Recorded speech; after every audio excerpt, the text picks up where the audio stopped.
Hello everyone, welcome to our channel. ఎడతెరిపి లేకుండా కురుస్తున్నటువంటి అతి భారీ వర్షాలు తెలుగు రాష్ట్రాల్లోని పలు జిల్లాలకి ఎల్లో అలర్ట్ జారీ. వివరాల్లోకి వెళ్లి వాతావరణ పరిస్థితులు తెలుసుకునే ముందు మీరు ఇంకా మన ఛానల్ కనుక సబ్స్క్రైబ్ చేయనట్లయితే వెంటనే సబ్స్క్రైబ్ చేయండి.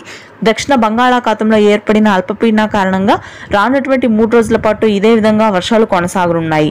ముఖ్యంగా తెలంగాణలోని కొత్తగూడెం, జయశంకర్ భూపాల్పల్లి, భద్రాద్రి, ములుగు, పెద్దపల్లి, కరీంనగర్, వరంగల్, ఖమ్మం, హన్మకొండ, సూర్యాపేట, ఆసిఫాబాద్, నిర్మల్, నిజామాబాద్, కామారెడ్డి, జనగామ, యాదాద్రి, భువనగిరి ప్రాంతాల్లో దాదాపుగా 130 నుంచి 150 మిల్లీమీటర్ల రికార్డు స్థాయి వర్షపాతం నమోదవుతుందని వాతావరణ కేంద్రం వెల్లడించింది. హైదరాబాద్ నగర వ్యాప్తంగా కుండపోత వర్షాల దాటికి రోడ్లన్నీ చెరువులను తలపిస్తున్నాయి.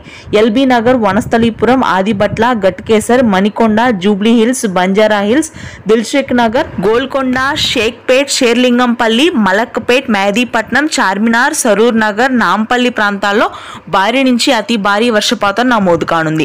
ఇక మధ్యాంధ్ర, గుంటూరు, కృష్ణా, కోనసీమ భాగాల్లో అయితే కుండపోత వర్షాలు గత 2 రోజులుగా నమోదవుతున్నాయి.